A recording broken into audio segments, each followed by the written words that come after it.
Vous écoutez Le Livre d'or, un balado qui vise à commémorer la fondation du groupe de recherche et d'études sur le livre au Québec. On y discute de son histoire, de ses réalisations, mais aussi de l'état actuel de la recherche en sciences humaines et de son avenir. Fondé en 1982 par les professeurs Richard Giguère et Jacques Michon, le groupe de recherche et d'études sur le livre au Québec, le GRELQ, s'intéresse aux gens et aux métiers du livre, à la situation du marché du livre ancien et contemporain, aux usages du livre, aux archives éditoriales. Je suis Maxime Bolduc, doctorant et auxiliaire de recherche au GRELQ. Je suis Caroline Boivin, doctorante et auxiliaire de recherche au GRELQ. Une fois par mois, on vous invite à découvrir la signature d'individus qui ont joué un rôle déterminant dans l'évolution ou les réalisations d'un groupe de recherche quarantenaire.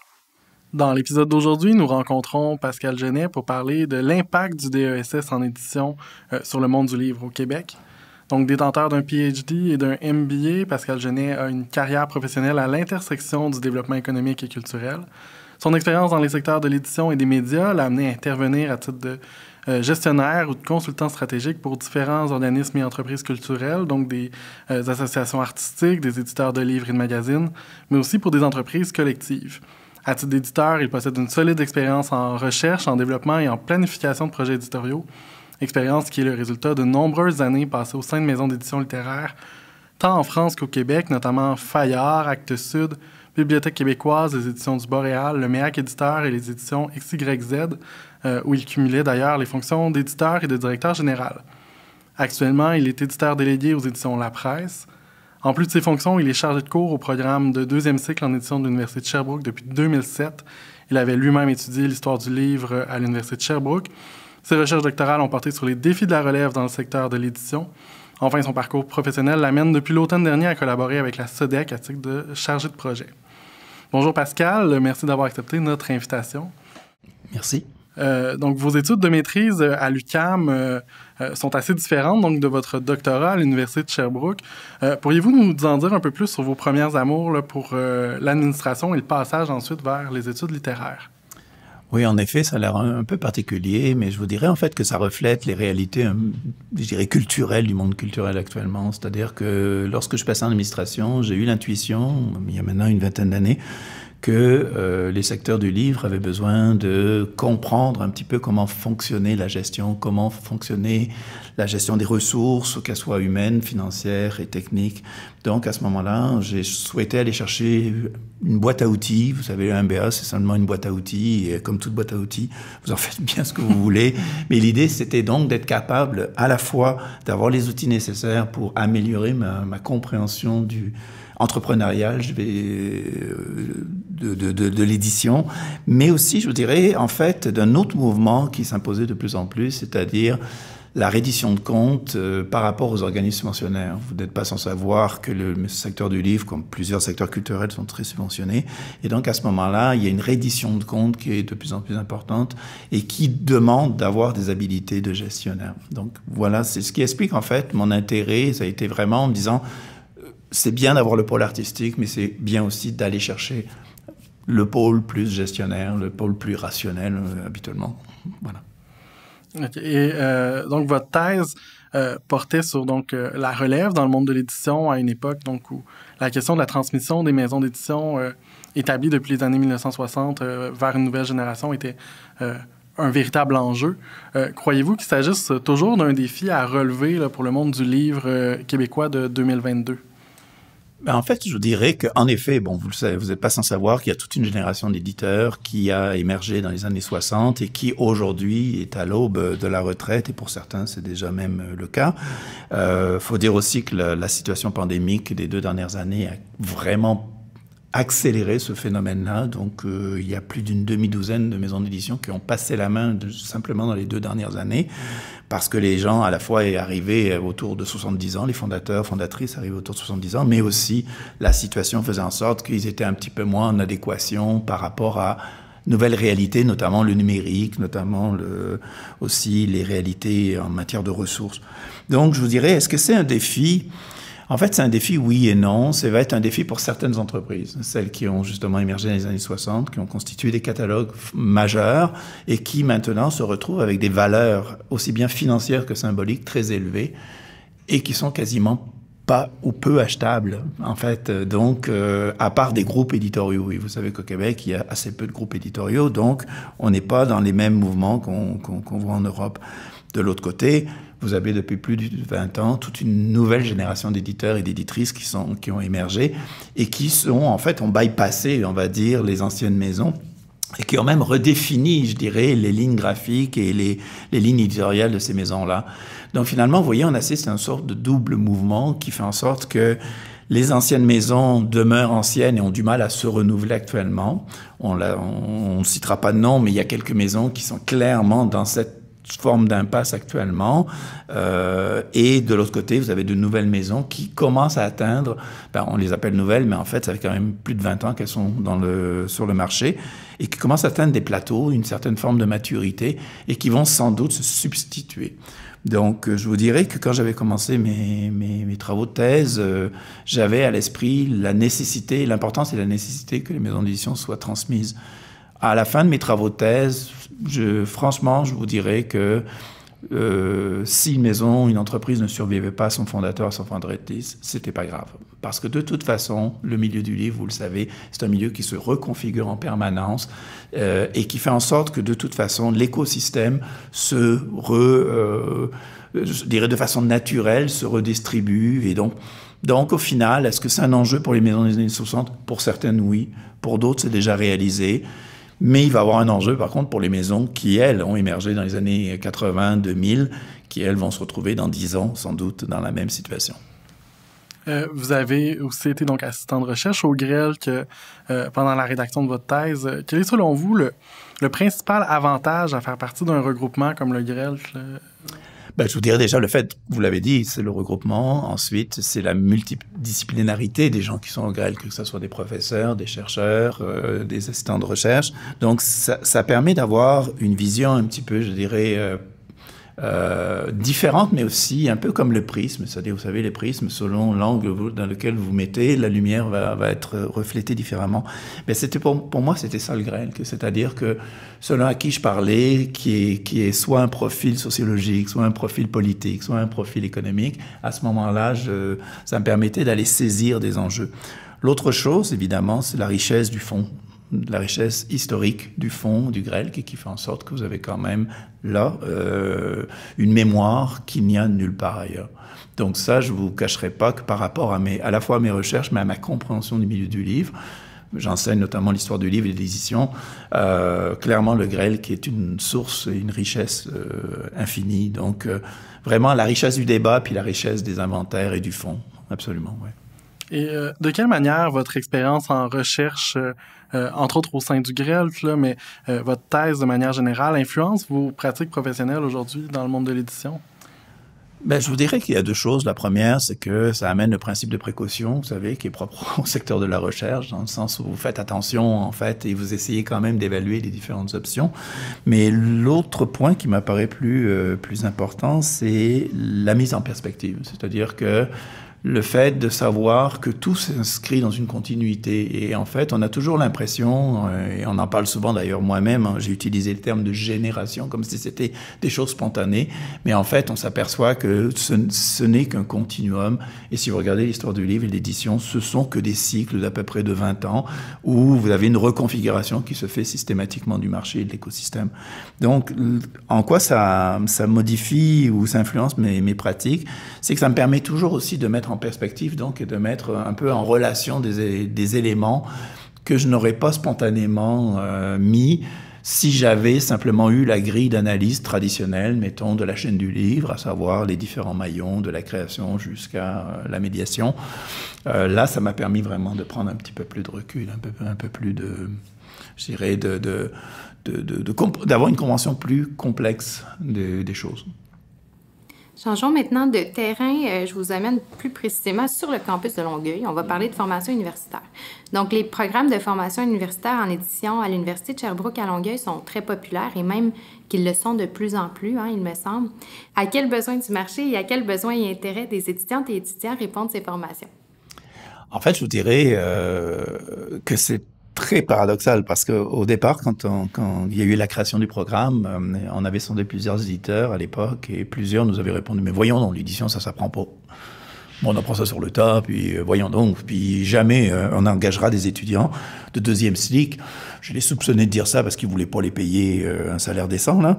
Mais au final, force est de constater 15 ans plus tard que vous l'avez dit, le programme est populaire et que vous avez une génération maintenant d'étudiants qui sont des diplômés et d'étudiantes qui maintenant même ont, dans plusieurs cas, des postes à responsabilité, voire même de direction générale. Je pense notamment à Karine Vachon, qui est la directrice générale de l'Association nationale des éditeurs que vous allez recevoir. Karine est une ex-diplômée du programme et vous en avez plusieurs d'autres. Certains même ont fondé leur propre maison. Alors, pour répondre à votre question, je vous dirais à quel besoin du marché? Tout simplement, des besoins de main-d'œuvre, tout simplement. On voyait qu'il y avait une difficulté à renouveler les tâches. Mais l'autre chose aussi que j'amènerai là, c'est que souvent, en fait, quand on parlait d'édition, et on a eu le biais dans la perception de ce milieu-là, même au moment du recrutement des étudiants, c'est qu'ils pensaient que l'édition, c'était essentiellement une vie littéraire un peu bohème, très Saint-Germain-des-Prés, le foulard dans le cou et un petit cocktail pour discuter avec des auteurs. Vous voyez, la vision un petit peu romantique de la littérature. Dans les faits, on est très loin de ça. Pourquoi? Parce que le programme, en fait, souvent, en fait, on a des gens, évidemment, diplômés en littérature qui arrivent avec cette vision un peu idéaliste, mais ils s'aperçoivent que l'édition, c'est aussi le commercial, c'est aussi le travail, c'est les droits, c'est aussi l'international, c'est aussi la production.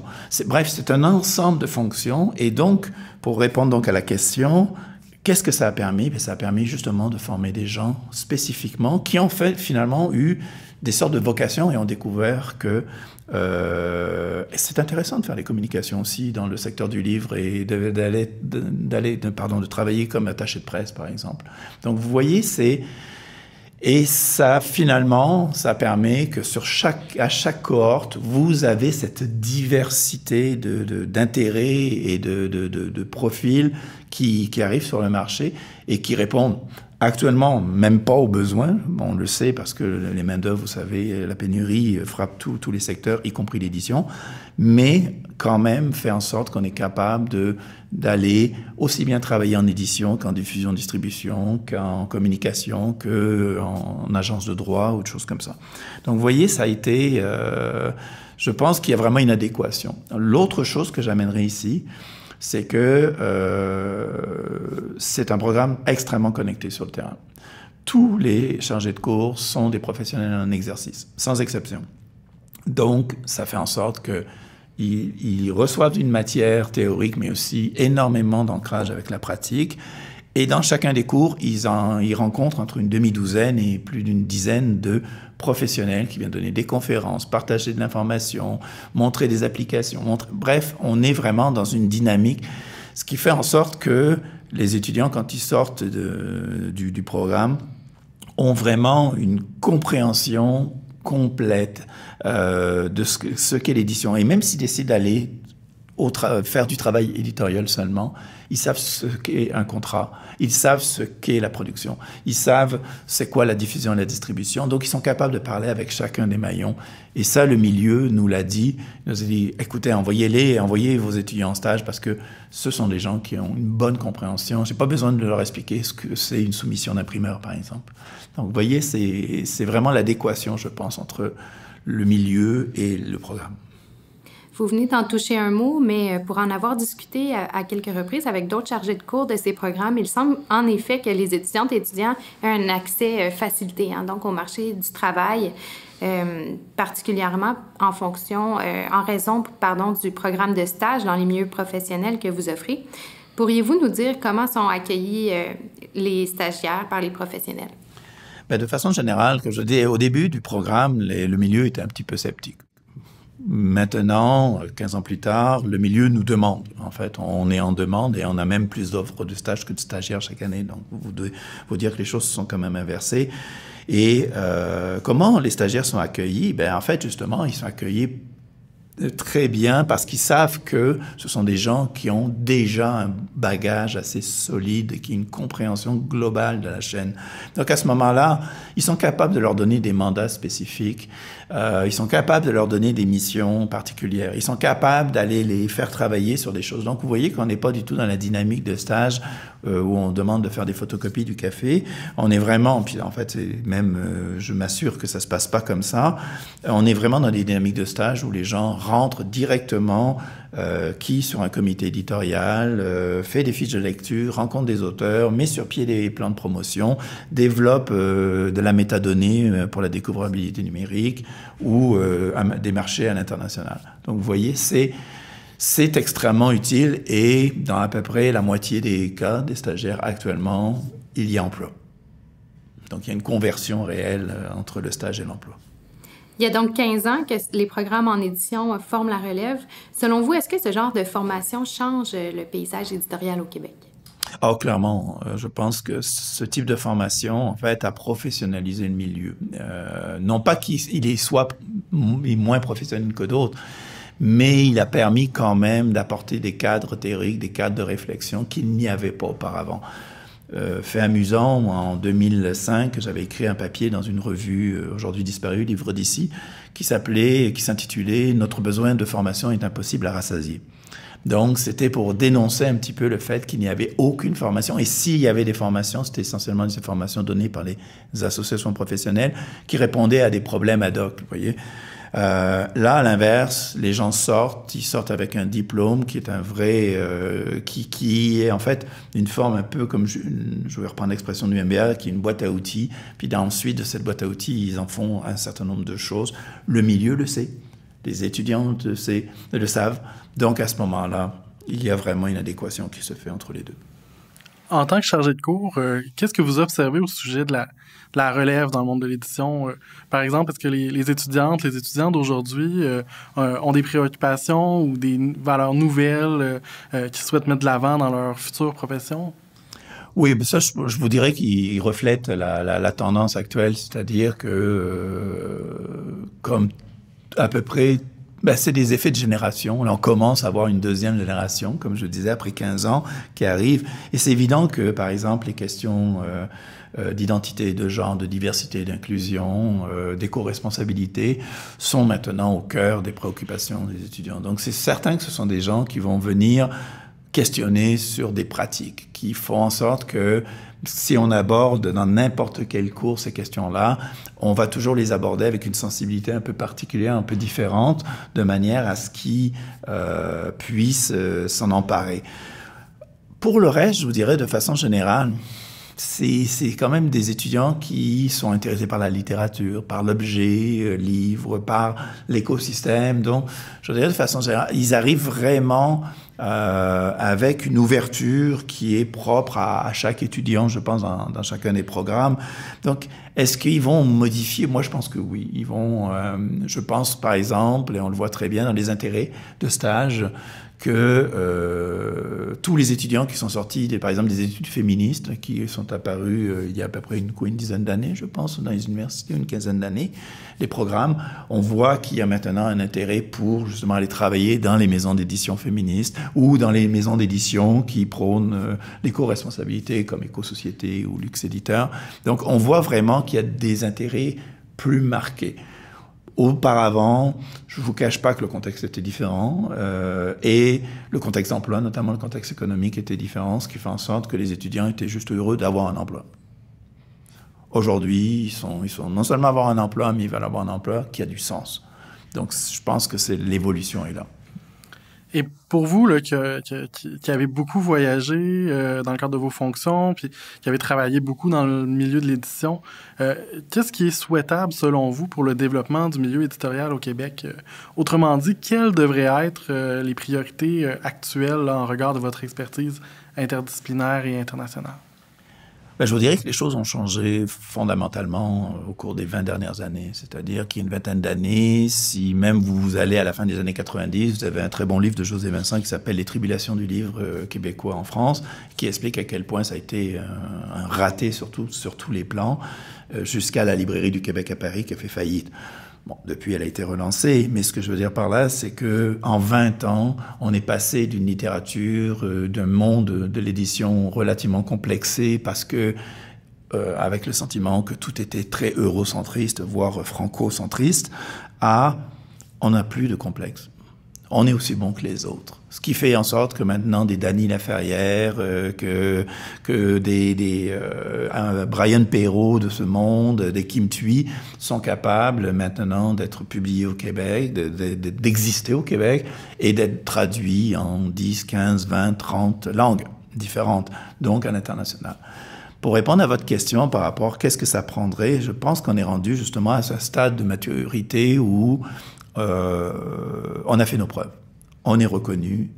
On le voit, plusieurs de nos auteurs maintenant même gagnent des prix. Je pense à Dominique Fortier, par exemple, qui a eu le prix Renaudot récemment. Mais maintenant, ça prend des moyens pour la promotion. Donc, c'est vraiment le nerf de la guerre aujourd'hui, c'est la promotion. C'est quoi? C'est la découvrabilité dans l'espace numérique. C'est le fait d'être capable de bouger, d'aller voir les gens, de rencontrer nos homologues à l'étranger. C'est vraiment de rayonner. À mon avis, l'enjeu principal, c'est le rayonnement. Donc, je vous dirais que s'il y a un avenir dans les professions en édition au Québec, c'est clairement dans la cession de droit, dans le rayonnement à l'international, bref, des gens qui vont être bilingues, trilingues, vont, à mon avis, avoir de très belles ouvertures de postes dans les prochaines années parce que c'est là que ça va se passer. Pascal Genet, merci pour cette discussion qui révèle des partenariats stimulants entre l'université et le monde de l'édition. Avant de se quitter, on aime bien inviter les visiteuses et visiteurs à signer le livre d'or du Grêle en nous livrant une phrase ou une citation qui, pour vous, résume votre conception du monde du livre au Québec. Les mots de la fin sont donc les vôtres. Merci, merci pour cette invitation. En fait, il y a une citation de Pierre Dac qui est amusante, mais qui dit que l'avenir est devant soi, sauf quand on se retourne. Et j'aime beaucoup cette citation-là parce qu'en fait, outre la boutade, ça montre bien que vous ne pouvez pas avancer si vous regardez pas en arrière. Et le fait d'avoir le Grêle, justement, qui nous permet de poser un regard vers l'arrière, nous permet aussi de regarder un peu plus loin en avant. Donc, voilà. Merci beaucoup. Merci. Merci. Cette série de balados est réalisée en collaboration avec l'École de musique de l'Université de Sherbrooke. La captation a été réalisée par Ismaël Chagnon et l'indicatif musical a été composé par Valérie Lambert-Fréchette.